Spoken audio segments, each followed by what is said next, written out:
He'll drive. He got penetration, kicked it back out. Coley for three. Got it! Got it!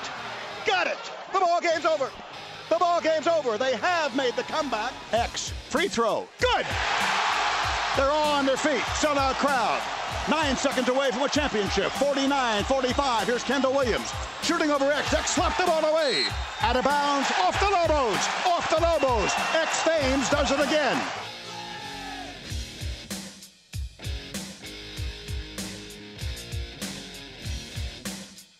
All right, hour number 2.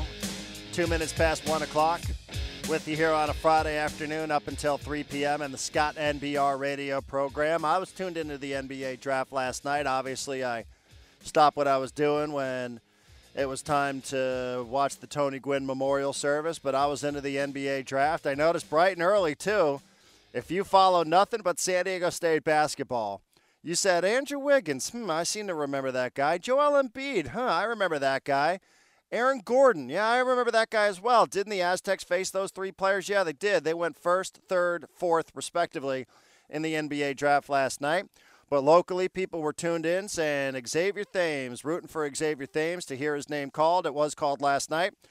Second round, 59th pick. Now, I was a little confused by this because he was selected by the Toronto Raptors, and I was watching it when it happened. And then like 15 minutes later on Twitter, I see that he was traded to the Brooklyn Nets. So I don't know what to say other than here is the latest member of the Brooklyn Nets, Aztec Xavier Thames, who joins us on San Diego Sports Leader, the Mighty 1090. Xavier, good to talk to you. Darren Smith in San Diego. Congratulations.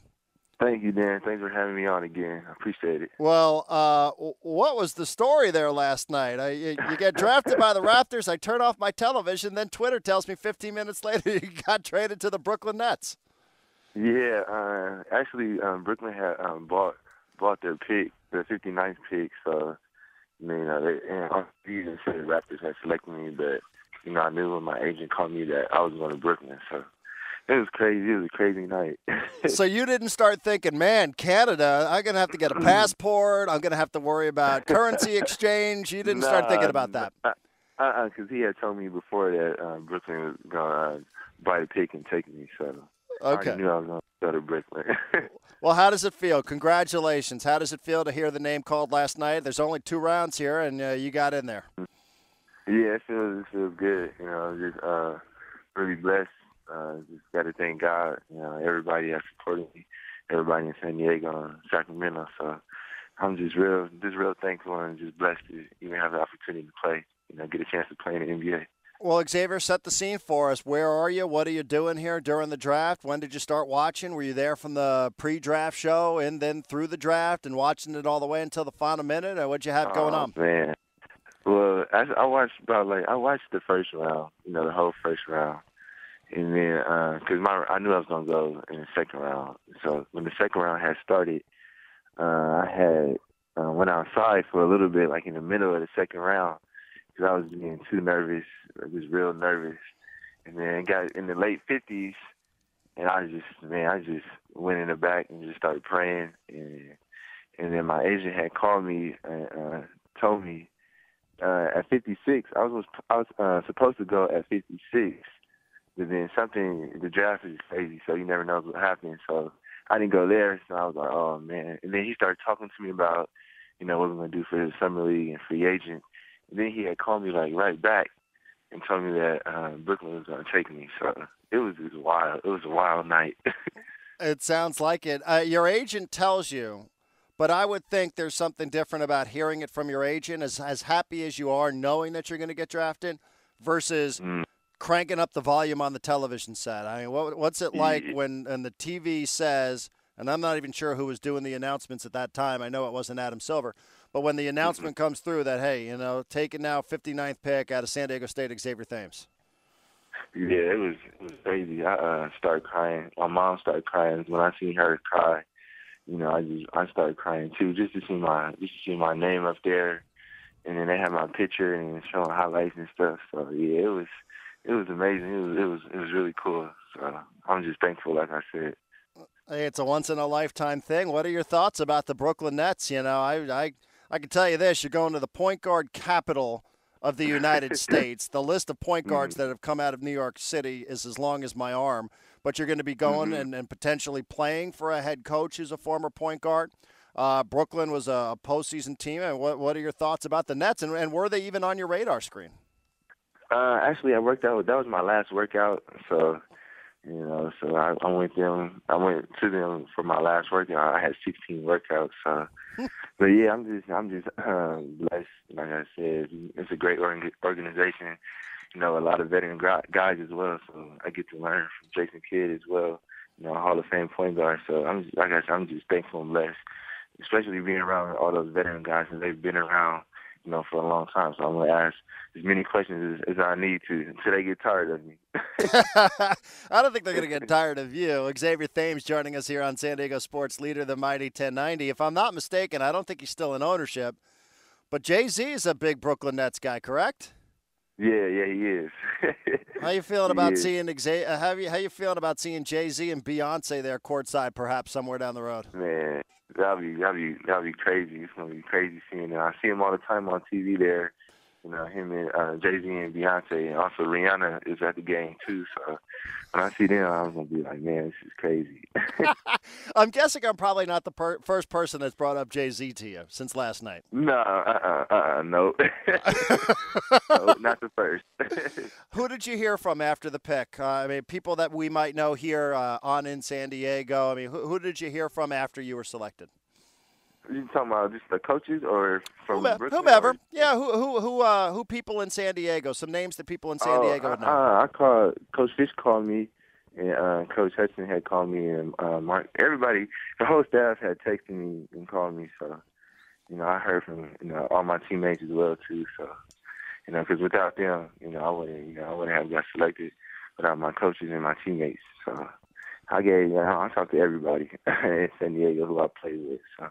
I want to give a shout out to the show too, and everybody in San Diego who supported me, because I got a lot of love for San Diego, and I miss it too. What did Coach Fisher say to you?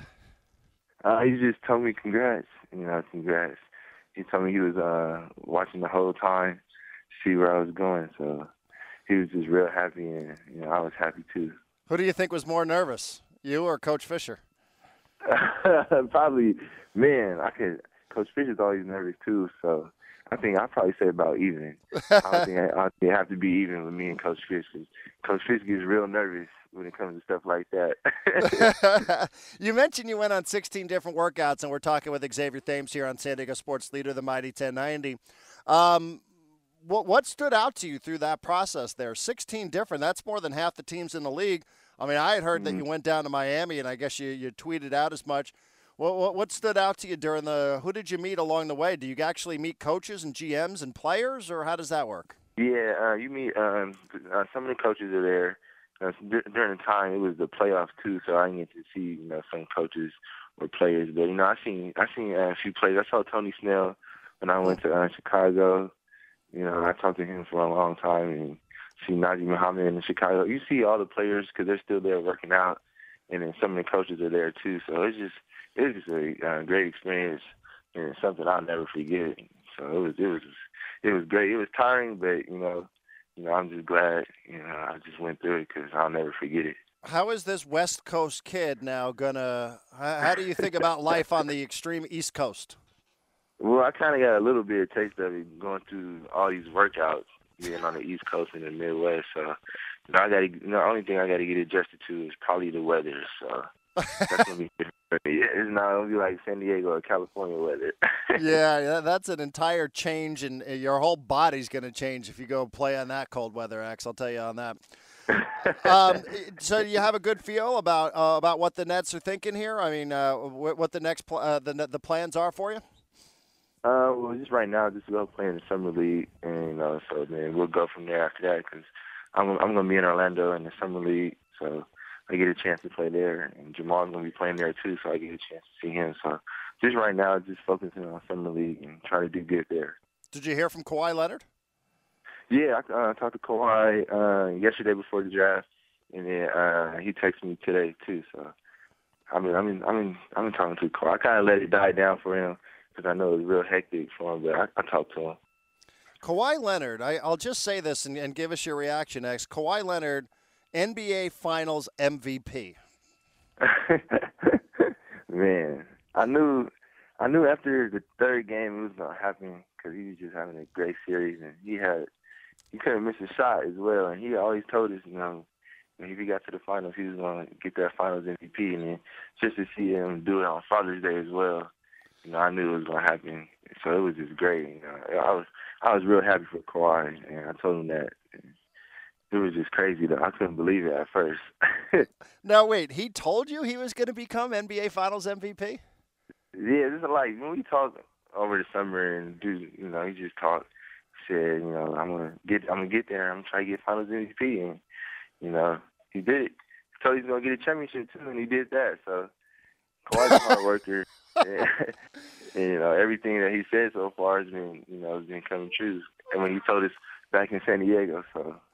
I'm just real happy for him, all he's been through. So and I would think also, X, because you're such a team guy, you understand this. I mean, this is going on, multiple years in a row. San Diego State has a player drafted there. I mean, that's important to you. I understand about leaving behind, the program here. And, I mean, this matters for the purposes of the program, sustainability.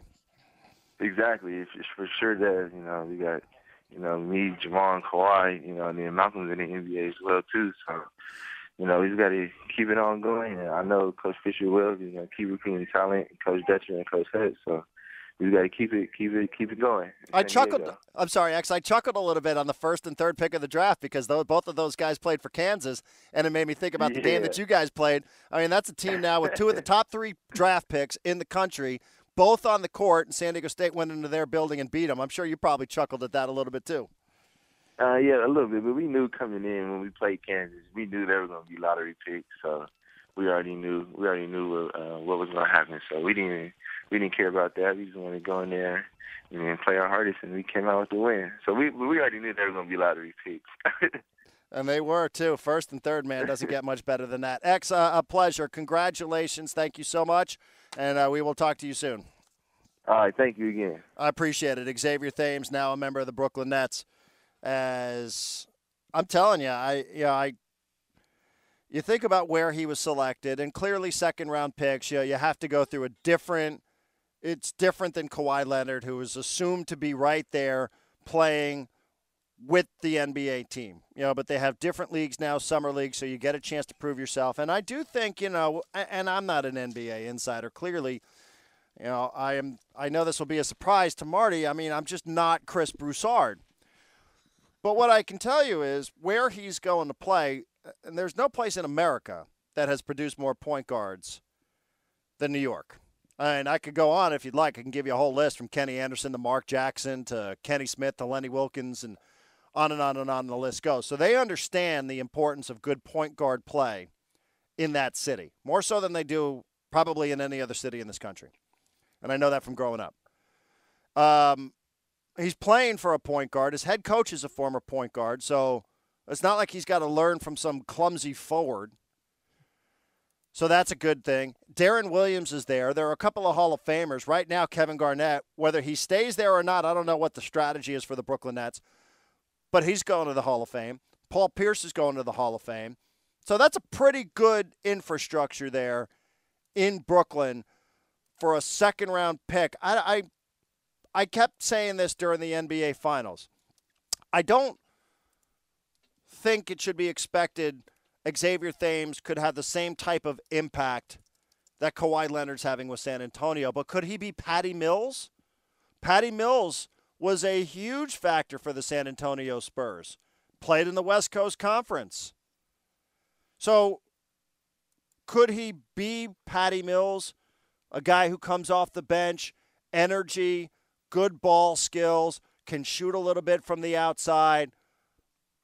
I do. I think he could be that type of player. I really do. And I think that given where he's going now, and you always have to think about circumstance. It's the reason why I loved where Kawhi went. Perfect scenario. He ends up going to Sacramento. You don't know how much different his career is today. You just don't. Maybe too much is expected out of him. Top 12, less patience, bad organization, bad coaches, blah.